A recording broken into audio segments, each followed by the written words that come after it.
What's up mga Loys? Welcome back to my channel.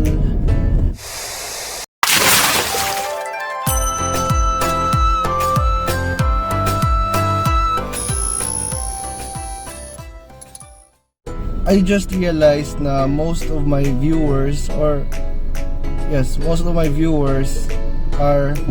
those people na interested na mag-join sa REMOTASKS.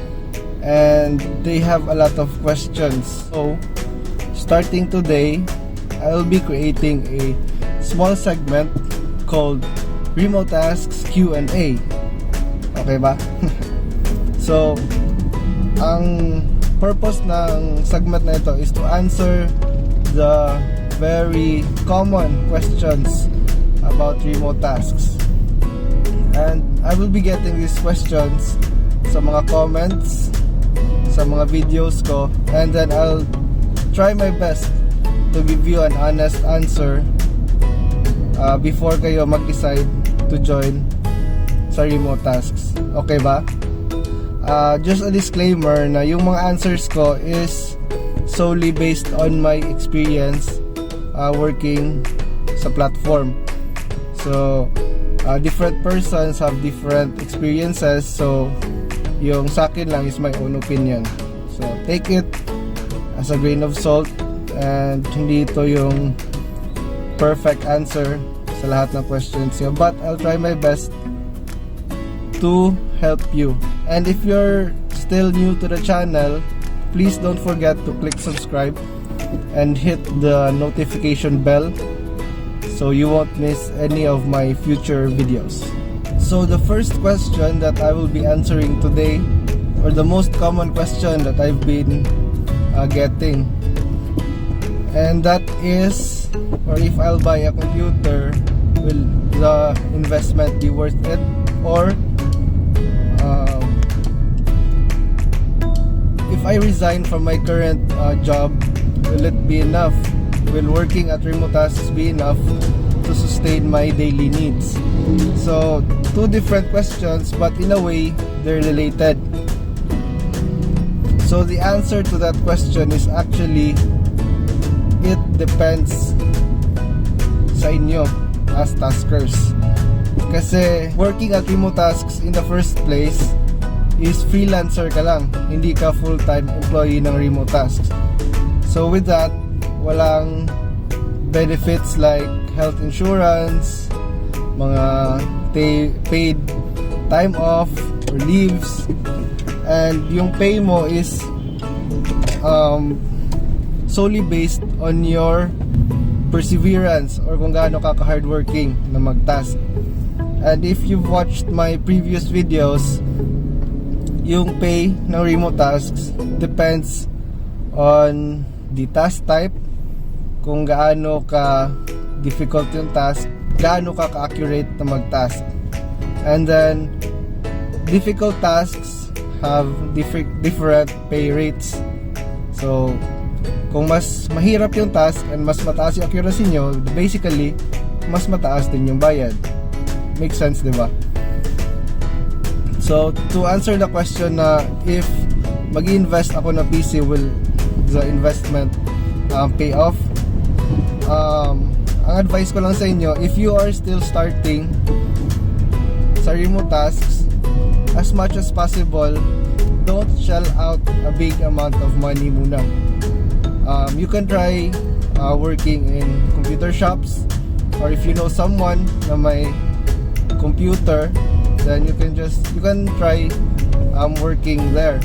Kasi yung computers na required for REMOTASKS is hindi yung mga pang online na or pang browsing lang na PC. We need a PC na medyo high-end or high specs. You can check my other videos regarding that. So, if you're planning to buy a PC, you need to prepare at least mga 30,000 pesos and up. And that's not a small amount of money. And yung sabi ko nga kanina, the pay is depending on your accuracy, diba? So, if nagsisimula ka pa lang, then there's a big chance na yung accuracy nyo will not be so high. So your pay will start mga 1,000 siguro, 2,000 per week. Kung nagsisimula ka pa lang, then expect your pay to be medyo maliit pa. So if you bought a PC na kinuha mo in installment or nangutang ka, then there's a big possibility na hindi mo yun kayang bayaran with just the REMOTASKS income. Just to add to that, there really are taskers na sumasahod ng mga 5 to 10k a week, but those taskers are mga matagal nang nagtatask or yung parang kuhang-kuha na nila yung paano mag-task. Once feel mo na or once confident ka na sa tasking mo and nakakasahod ka na ng mga 5k or 6k a week, then that's the time that you can make a decision if mababawi mo ba yung investment mo in buying a computer. So for the next question is, if mag-resign ako sa aking current job, will tasking in REMOTASKS support me and my daily needs? So as what I've said kanina, yung pay nyo talaga depends solely sa inyo and kung gaano kayo ka-hardworking, kasi yung pay is depending sa mga tasks, hindi siya fixed per week or kasi per week yung bayaran sa REMOTASKS, so hindi siya fixed per week. So ang advice ko lang is if you have a stable day job, please don't resign immediately, kasi there are people that I know na nagre-resign ka agad kasi they know someone na matagal na nagtatask and then kumikita na ng malaki.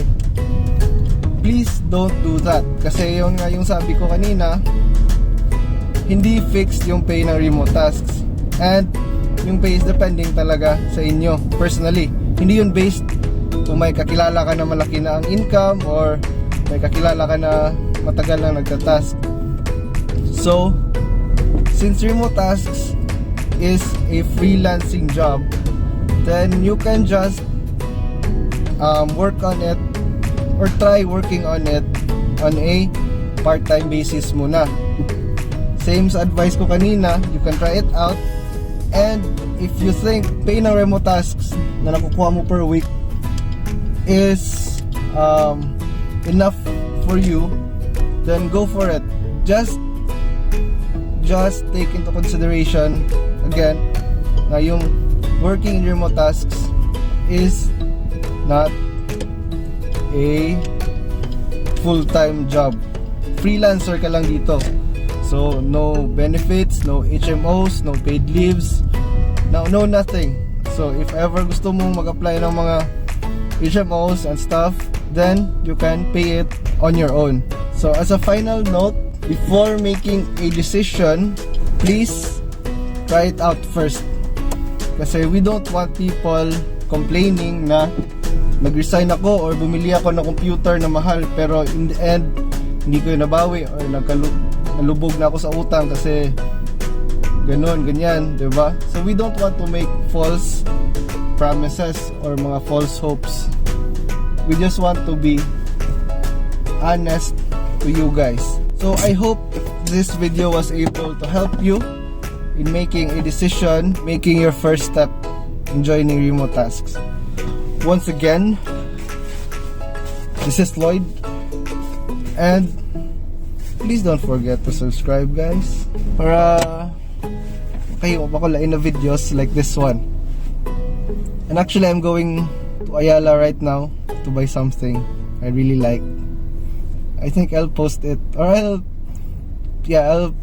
include it in the ending ng video na to kung ano yung bibilhin ko. And mind you, this is a katas ng REMOTASKS buy. If you have other questions, feel free to post it or comment it down below sa video so that I'll be able to answer it sa susunod nating mga videos. Okay guys, thanks for watching and have a great one. up? What's up? I'm back.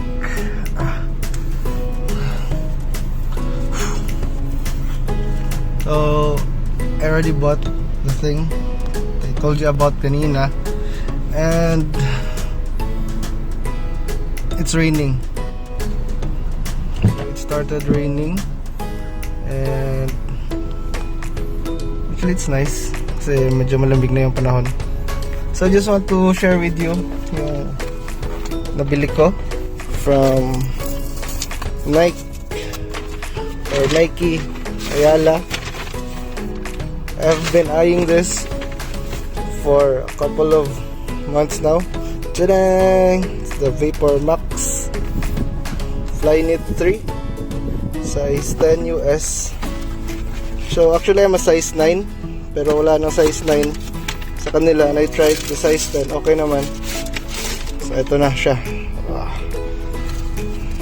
Looks very nice.